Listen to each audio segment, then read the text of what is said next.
What's up, family? This is Note on another episode of Elevated Wellness presented by Stellar Connect. And today we got an extremely special guest, a good friend of mine that we were kind of talking a little bit before the camera started rolling on how we met 2 years ago. And this might be our real first conversation. So I'm excited to finally dive into it. But he is a Brazilian American artist, producer, strategist, marketer, industry professional, just like a jack of all trades that's involved in a lot of things that empower artists and businesses together.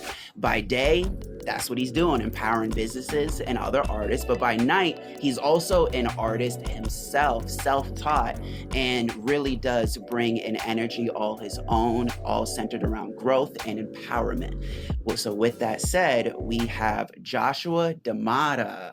Appreciate you for having me. Of course. It's great to continue our conversation from last time we saw each other, which feels like a lifetime ago. Yeah, I feel like life's just been moving really quickly. Yeah. Like, weirdly enough, like a couple days from now, it's going to be March, and I just feel like we already did New Year's, which is just like wild. But last time I saw you was like 10 days ago. How has life been since that? And then we'll jump into the topics. Ups and downs is usually my go-to answer, but I think recently things have been looking up. A lot of things have been shifting and happening, and I've also been looking back at, this year and some change that I've had, growing through a lot of stuff. And overall, I've been really grateful to... Absolutely. Despite running into certain hardships, I've been able to come out, or still in the process of coming out of that, and still looking forward to certain things that are looking up for me. So absolutely. Yeah. That's great to hear. For those who don't know you, tell them about yourself. Oof. So this is always the question that you struggle with during interviews. Right? So I'd like to say that I am a first-gen Brazilian American, born and raised in Jersey. I was born in Newark, and I'm back there now. Been 8 years since that. But originally, I actually grew up from a very early age in South Jersey. So for those of you that are familiar with Bellington County, Cherry Hill, Willingboro, Riverside, only 30 minutes out from Philly. So it's interesting. I was just in Philly the other day, so that's crazy. Yeah. Nice. Yeah, maybe just drove through it. So maybe just drove through where you grew up and stuff. Maybe, because Philly's a great city, man. There's a lot of stuff going for it, and I think nowadays it's grown a lot more since I lived nearby. But it's interesting that I've always lived in a part of Jersey that's like a coast with a major city. So either with Philly or in Newark with New York. Newark also being a major city in its own right as well. But yeah, so a little bit about that bio that you just mentioned. I've been towing the line between working in this whole crazy corporate world, Babylon, working with marketing, partnerships at companies like Meta, 1RPM, VaynerMedia, for those of you that are Gary Vee fans. And in my personal life, I've also been self-taught musician, songwriter, and composer since a very early age. Before I could walk, I was already playing melodies on the keyboard. And then shortly after that, into my childhood, I started, writing my raps, writing my little songs. And then that flourished into learning production in high school, and been keeping up with it since then. Hell yeah. That's beautiful. Kind of similar. I grew up around music, as well, not as early as you. I couldn't imagine, I can't even stand, and I'm just playing notes on the keyboard and stuff like that. Was music always around you? Or were you when you came to be, were you the first one that kind of jumped into it? Were you the first one in your family, or was there somebody formative that sort of started that legacy and you just sort of kept it going? I think I was the next Pokemon evolution into music, because my dad had a good ear and always liked music, but he wasn't a musician or anything. But my mom actually loves to sing, loves to play guitar. but mostly sing. And I grew up seeing her sing at church. Fun fact: whenever they would call her up when I was a little kid, I used to bawl my eyes out thinking that they were kidnapping her.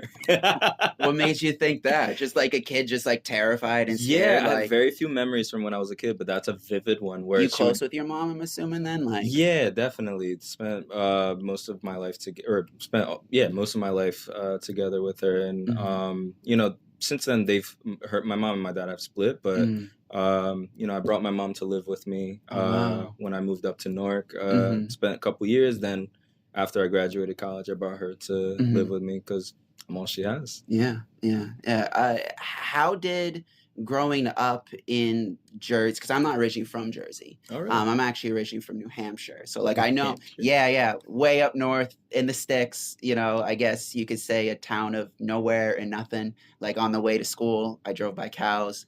Kind of wild, completely different than the city. I thought we had nothing in South Yeah, Jersey. New yeah. Hampshire? New Hampshire, nothing but snow and I guess leaves when fall season hits. But I know how much growing up in that space has shaped me, actually pushed me to pursue more of this space in this area, because there's not a lot really going on over there. So for you, especially being a Brazilian American artist, it appears to be very much so part of your identity and who you are and how you like to represent yourself. What was it? I guess how much did growing up in Jersey form who you are today as an artist and as a professional? I think Jersey has a very unique quality about it, whether you're more south or more north, where it's very diverse. Like, there's pockets of Jersey that's the sticks, like New Hampshire, and I was pretty close to that, but that area also had a vibrant Latino population, had a lot of Brazilians there, so it was nice being close to my culture growing up. Newark is basically like a Brazilian colony, but growing up in South Jersey, I had Philly and I had Riverside. I was I was the start of a very big Brazilian population that ended up growing there as well. And it was a mix. Like, I went to a majority white school, but there was still, but within like my side of things, there was like other Latinos, Black people, a little bit of Asians, Filipinos. But it was nice to be able to hop in and out of certain communities and learn different things that I wouldn't have seen maybe growing up in New Hampshire, growing up in like the sticks in PA. Yeah. It taught me very early how to almost be like a chameleon and find my way in certain spaces, which is a conversation within itself. It comes with its pros and cons, but I think in life it's helped me a lot to connect with people that think differently than each other, that come from different backgrounds. And I think it's benefited me in all areas of my life on a one-to-one basis, professionally, and also in my music. I take inspiration from everywhere, and I'm happy to see more and more people doing that as the internet continues to mature. Of course, in a responsible way, but to me, that's the human exchange. It's about learning about each other. It's about experiencing life through another person's eyes. So, like you said, I think growing up in an environment where there was a little bit more diversity helps kind of shape the way that you see the world in a more, I want to say, amplified way. Yeah, because that was definitely going to be one of my questions. Is there appears to be like this through line from how you jumped between cultures to kind of learn, grow, and expand your mindset and kind of grow a connection with peoples of all walks of life, and how that transitions to you in the business world and in the music world.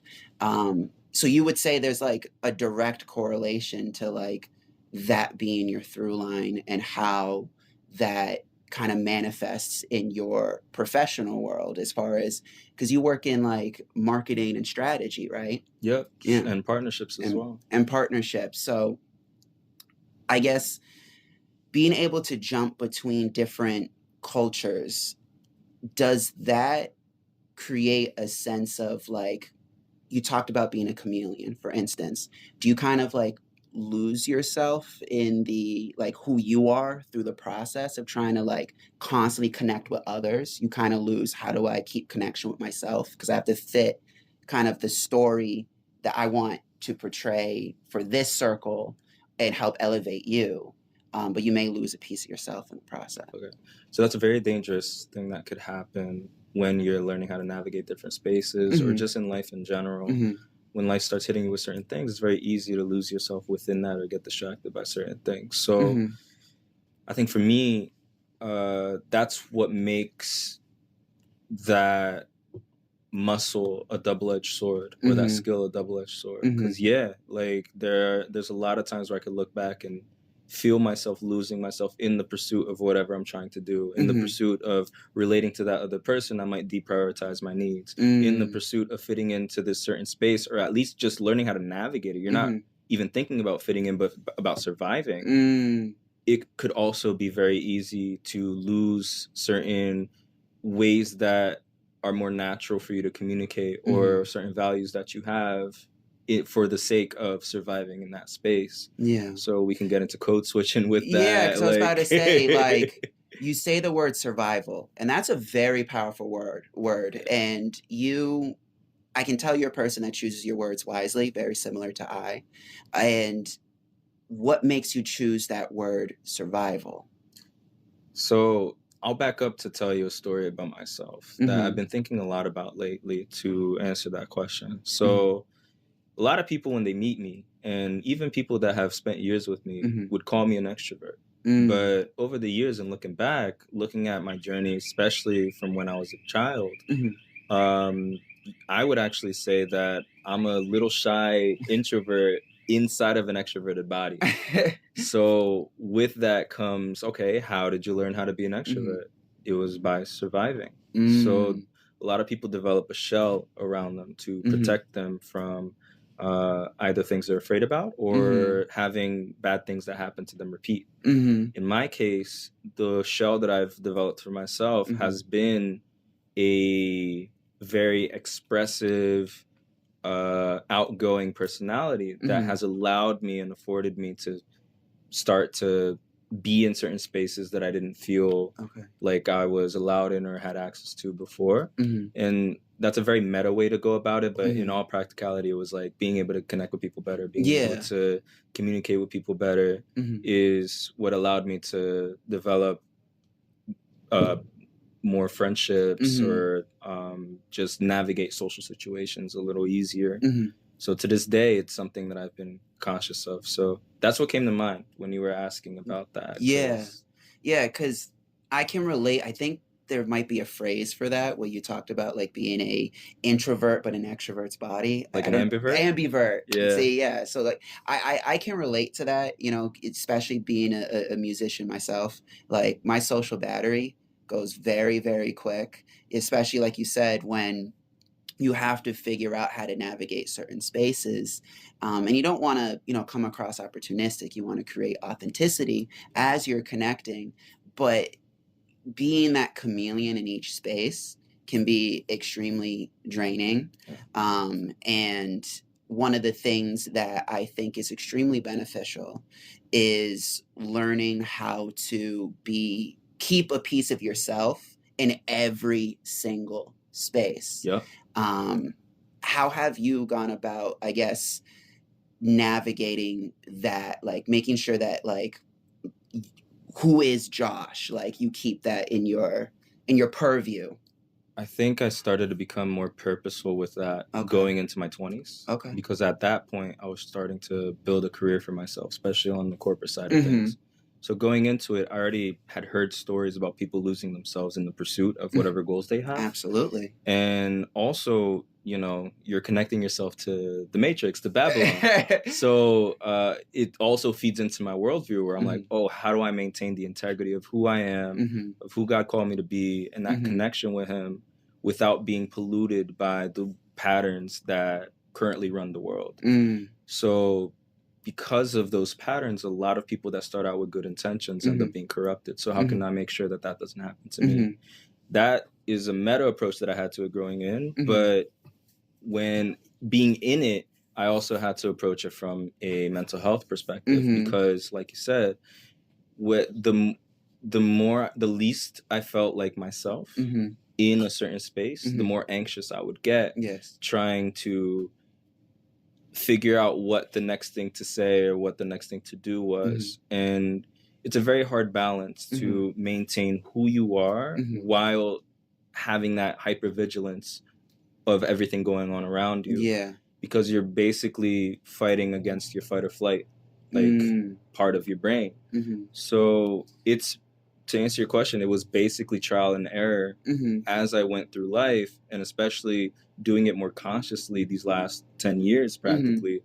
I've learned how to maintain a piece of myself and how to properly compartmentalize in a way that didn't feel disingenuous to how I wanted to show up in the moment. And that's the same thing with when it comes to therapeutic tools. Like, oh, how can I make sure I still stand up for myself while keeping that empathy that has allowed me to cultivate this relationship with that person? So a lot of times in life, people struggle with duality. So, but I think that the people that are able to see life more clearly have a better relationship with two things being true at once. Yes. So you're simultaneously, let's say, fitting into that space or being a chameleon while retaining a genuine sense of who you are and what you're feeling and what you want to say in that moment. Yeah, no, I absolutely, it's like you said, all about intention and remaining purposeful in every dynamic.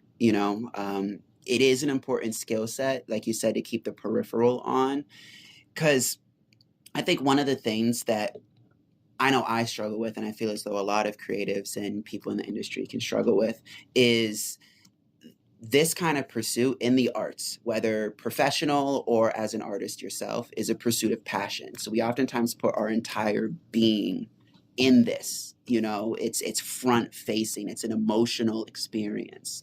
So you end up, just kind of losing yourself in that emotional pursuit because you've tied so much of your being into it and into that moment. And I think, like you said, it's just important that you keep yourself grounded. You talked about therapeutic tools. If you're open to sharing, are you in therapy? Is that something that you do?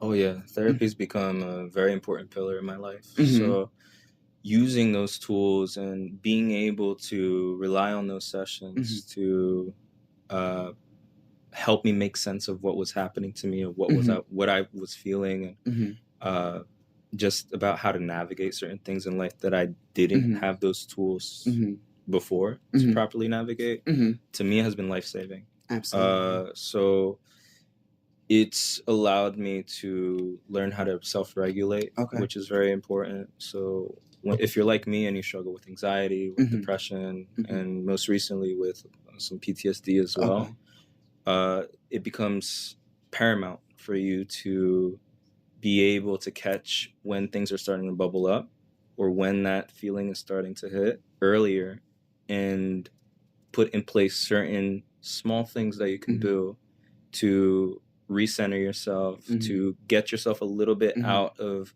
that survival mode, enough to be able to calm those sensations down or ride through those sensations.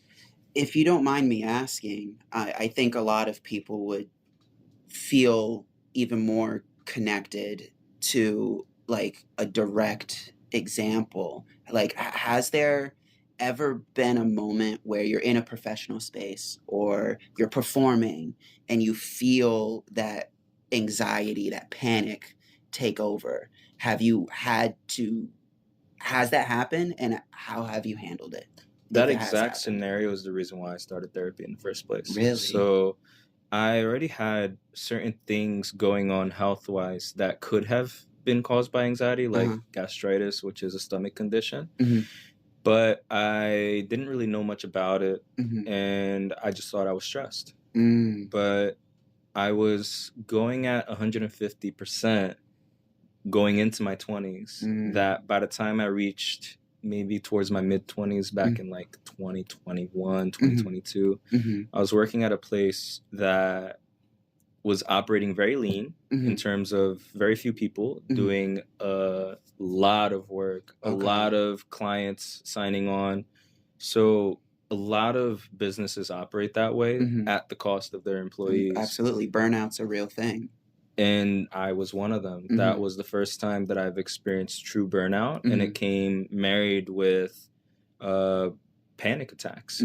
So it got to a point where I was working like 14-hour days. Wow. I was throwing up before work and sometimes at night as well. Wow. Daily. So it started as coming back from like the winter break. I was already like at peak stress levels, but I started feeling this sensation, you know, like in the Marvel movies where you have like the human bombs and they glow orange and then they explode. Yeah. So like their veins will start glowing first, and then like and their then whole you body. see that, it just takes over them. That That to me is like my go-to analogy with what anxiety, how the panic attacks felt, especially when they were first happening. Okay. And also to this day, like that is the first thing that'll get affected along with that like sinking feeling in your stomach. Was that your first experience with panic attacks, or did you grow up with them? It's a good question. In my knowledge currently, that was my first experience. Because I think before I was just brushing it off as stress or hypervigilance, even though I didn't know the term before. But in that current role that I had, I started feeling like I wasn't in control of my body anymore. So when I was in that role, I got to a point where I wasn't in control of my body anymore. And that was the first time that I ever felt that sensation, and it was scary. So it took me months of going through that to figure out what it was. And it took me like 2 days before I quit. I signed up for... So you quit your job over the anxiety. Yeah. You know what? Like, good for you.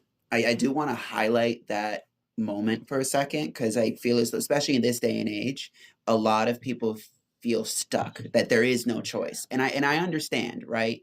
This economy, the world, it's scary to take that risk and all that sort of stuff. But I think what you ended up learning, at least through that process, is you needed to prioritize yourself in that moment. It was a save yourself moment. So I applaud you to take that step, because a lot of people would just stay stuck in this scenario.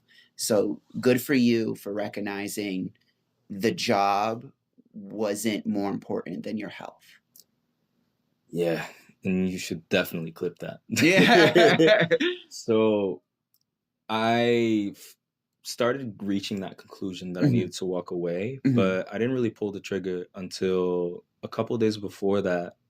I signed up for therapy for the first time. So at the time, one of the benefits that I had never used was that we got access to BetterHelp or some equivalent. They hear a lot about BetterHelp. Yeah. You said it was an equivalent, because I was going to ask, is it actually good? Because like you see a lot of ads. I think it was BetterHelp. Okay. So it was really good as a search tool to find the right therapist. And to find any medical professional, it's really hard and convoluted. And I think platforms like BetterHelp, I used another one as well that's really good that I'm blanking on the name now, that facilitate that process. So, and it helps the therapist too, because if they're like a private practice or something, they can connect to a platform that does a lot of the logistics in terms of payments for them. And it makes it easier for them to be searchable by people like us. So that's what happened.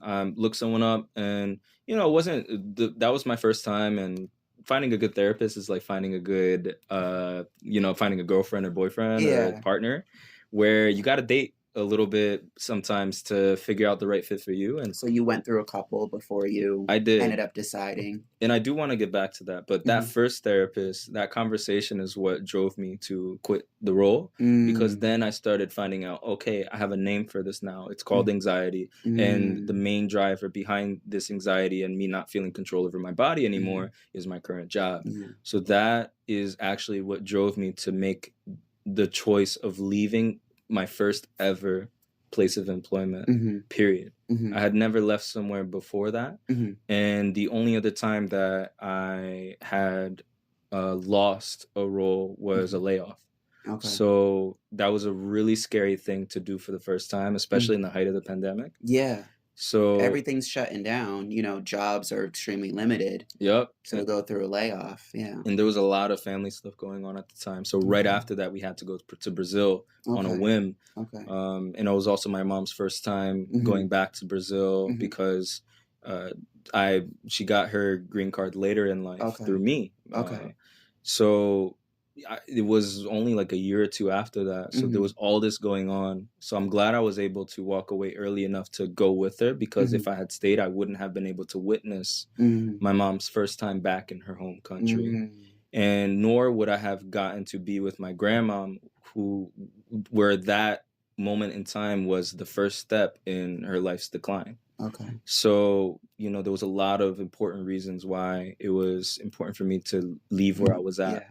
And myself was just a major piece of that. Yeah, absolutely. So, yeah, I hope that answers your question. Like, there was a lot at stake in making that decision, but I am glad that I made it, because it allowed me to start my therapeutic journey in addressing that anxiety. And it goes further than that, but I'll end it there for now. Yeah, no, I again can't credit enough just the courage it takes to not only step into therapy, because to relate for a second, I also enrolled into therapy last year, and similar process where my day job that I do outside of being an artist, I was causing a lot of stress and high anxiety situations. And up until that moment, I never experienced anxiety like you. I didn't know what that was called up until I was in therapy and they said, yeah, you have anxiety. But again, similar to you, it was a lot of it shows up. It does show up physically. People don't recognize that. They believe anxiety is all mental. And yes, there's a mental component to it, but if you ignore it, it will show up physically. Yes. Without a doubt. So don't ignore your mental health just because you think it's not important. It is just as important, because it will impact you physically. Because I went through it, you went through it, and it's just so important to take that step. And especially as men in these spaces, it's, to me, even more important, because I don't know if, I know my upbringing, I wasn't raised on therapy being even a talking point. I feel like a lot of people weren't raised in a very therapy friendly environment. Yeah, like I don't know if it's like a cultural thing or if it was a generational thing, but like bringing up therapy to my dad was definitely like were you trying to tell me something wrong with me? Like, no, it's just a matter of checking in with yourself, just like you go for a yearly exam on your body. Whatever frequency works for you, you should check on your mental health and take care of yourself. Part of that I definitely want to get into today, because it does tie into the mental health piece very, very, directly, which is having the professional career as well as having the creative career, and balancing the two, maintaining your identity within the two, and also taking care of your mental health in the process. It's a lot to balance. So as somebody who by day is in a professional space empowering others, and then by night pursuing your own music, how do you balance the two? I think it's very crucial to not lose yourself in either place. So the first step in balancing anything in your life is taking a step back and zooming out and figuring out for yourself what makes up who you are, what you feel like your purpose in life could be or is, what makes you feel fulfilled when you're doing it, what makes you feel more alive, more connected with life itself. For me, a lot of that ties into my creative expression, especially with music. I feel like, and maybe you could relate to this too, I feel like the way that I'm wired is built to see and experience and express myself in life through creativity. Mm-hmm.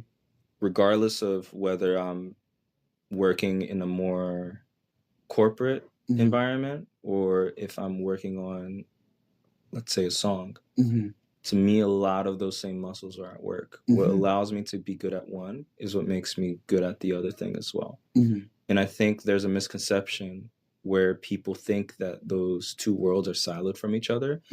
And the system really reinforces that idea because creators are commoditized, especially nowadays.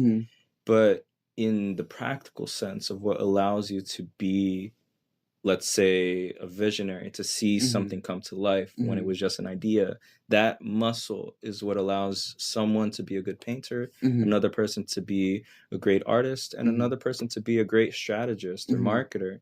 It's all around everything starting with an idea. So I do want to get back to your question, though. A lot of what allows me to balance the two is trying to roll that same stone up the hill of being in better control of my time. So I feel like I forgot who that Greek character is. Oh yeah, I know you're talking about where they have to like push the boulder up, you know, and then they got to start and all over again, and then push the boulder up, and like they're there for eternity. Yeah, one of the Ceuses. So yeah.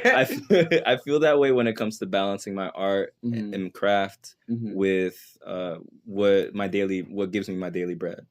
So most of the time, I feel like I've promised myself that I would do a better job of balancing that. But if I'm being honest with myself, most of my time these last 10 years has been lopsided in the corporate world to try to find some stability in life because unfortunately I haven't been able to find that stability yet. But there's a lot I can look back on that I am very appreciative to have done, and I think I still have a great career story to tell, but that stability wasn't part of it. So it made it harder to balance my time well enough to find enough time to build my music career, which is something that I'm still trying to resolve to this day. So little by little, I think if I'm going to share practical steps for those of you at home that are struggling with this very same thing, I've talked to artists at the Digilog, shout out to Digilog, about this very same theme where you don't have to start with a whole catalog. You don't have to start with a whole social media strategy. You can start day by day, figuring out what little projects you could do to keep that spark alive. You're not always going to be inspired, but if you go into the habit and especially the mentality of knowing that you don't have to work on a fully fledged song. For me, what it's looked like is I started doing bite-sized songs for social media. Okay. So, and sometimes not even wholly original. A lot of times it would be like either me remixing memes or writing what would my verse be on a song that I really like. Sometimes those songs would be stuff that I've heard off of TikTok, but that allowed me to get out of my writer's block. That was mostly caused by me trying to balance everything else in my life. And that's what allowed me to actually start noticing people see me more as an artist. That was a turning point for me where people started going on my Instagram, which is where a lot of this stuff goes, and associating me back with the music. Where I felt like I was losing a little bit of that because of my corporate pursuits, even though I was sometimes working in the music industry. Yeah, because that's definitely the follow-up question to this, because you said the phrase, they started to see me more as an artist. So in those moments when you're balancing the day job and your passion, did you feel like less of an artist? Yes and no. Yes and no. I think like a lot of artists, I struggle with a lot of insecurity. So I often ran into imposter syndrome, both as a professional and as a creative and artist, often. And to this day I do, because I'll look at my peers and see all of this amazing work that everybody's doing and feeling like I'm so behind, not because I'm comparing, but because I'm like, oh, if I had managed my time a little bit better, I could also have a catalog. I could also be doing all of this stuff for my music, where I feel like my investment has been lopsided. Because of that imbalance that I still try to resolve on your earlier question is the reason why I often have to have that conversation with myself to remember who I am. Remember who you are, Simba. And that is where I lean towards the yes, because even in my day-to-day, I know that what allows me to be good at even the most boring deck is that at my core, I'm an artist. At my core, I'm a creative. That's even right. if I'm not being as creative or the creativity is not looking like what my natural tendencies are, like you said, that is the little bit of me that is allowing me to stay myself in these spaces. And over the years, building my confidence and my sense of self in the least music-oriented spaces is what allowed me to have a stronger sense of self, a stronger sense of confidence, being more grounded to remember that, like whenever the once in the blue moon time where I'm in somebody's studio, I know what I'm doing, even though I'm not having as much experience as someone that is wholly dedicated to music. Why? Because music is the one thing that is a part of who I am. It isn't something that I had to work through blood, sweat, and tears to be good at. It's something that was always in me. So when I'm reminded of that is when I'm reassured of who I am. And all of this other stuff that I've developed skills in was through not being good at it, suffering the repercussions of not being good at it, and then getting good over time, banging my head against the wall until it broke. That was my life story for a lot of stuff. Music is the only thing that was always a part of me. That's beautiful, because one of the things I definitely want to echo and resonate and make sure you walk away with, and everyone who's listening walks away with, is that being an artist and being a creative in whatever facet is who you are, not necessarily what you do. Just because you're in a different space doesn't make you any less of a creative. It doesn't make you any less of an artist. And I think people believe that just because I don't do this music thing or artist thing or creative thing, whatever they're doing full time, that means that, I'm less than, or I'm not just as much as someone who has been fortunate enough to create the opportunity to dedicate their full time. So I hope you walk away after the end of this conversation, and everyone who's listening walks away knowing that they are creative regardless of what they do during the day to keep themselves afloat. I appreciate that. Well said. Absolutely. It was also very encouraging to see a lot of people that I saw as like an artist, like they had the look, they had like everything going on. When I would talk with them, they would also be balancing that like we are with some type of day job. So it's real. And the music industry to me is built around the independent in that exact pursuit. 100%. So you'd be surprised by, so don't believe what you see on IG, don't believe what you see on TikTok, don't believe really any of that. A lot of people are just as much in the hustle and grind as you are, and you aren't any less of an artist just because you are a janitor by day, or whatever you do by day. We're testaments to that. So absolutely. So on the topic of you not being any less of an artist just because you got a day job, kudos to you to constantly put in your mental health first, and making sure that you keep a part of yourself in every space that you're in, because that's incredibly important. As we're in this pursuit, we feel as though we need to put on a persona, be the character people see on stage, or be the character that the algorithm is calling for us, right? Or that people see in the boardroom. Or that people see, exactly. Hey, Phil, how's it going? Be the person that others expect you to be. Yeah. But you can lose yourself in that, and you need to be who you need to be for yourself. 100%. On that, is there any, before we close the conversation, is there any remaining piece of advice you would like to leave for our listeners, viewers, from your journey in all the story you shared, what's the one piece of advice you would like to leave them with? You're a lot further along than you give yourself credit for. That's something I have to tell myself every day. A lot of times it takes us looking back or having certain conversations to remind us of that. Maybe to see people that are reaping the fruits of what we sowed way back, or seeing parts of our life that is now different because of what we did before.